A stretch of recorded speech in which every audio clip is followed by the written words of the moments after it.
Nailigtas ni Jamal Murray ang Denver Nuggets noong Lunes ng gabi.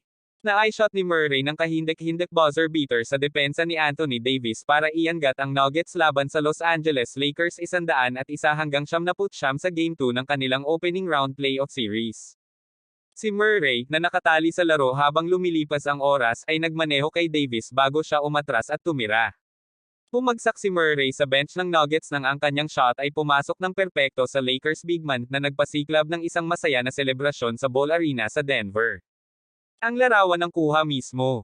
Nakuha ko na ang bola na may ilang segundo pa, at alam kong kapag nakagawa ako ng isang pares, ang susunod ay dapat ding bumaba.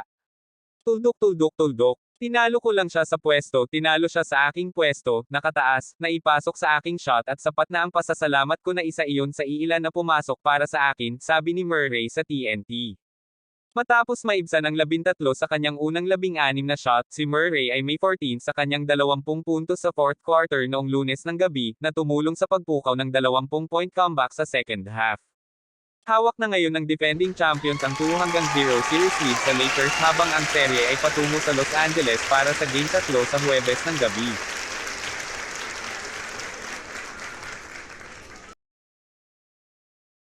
Huwag mo kalimutan mag-like and subscribe sa aking channel. Maraming salamat po.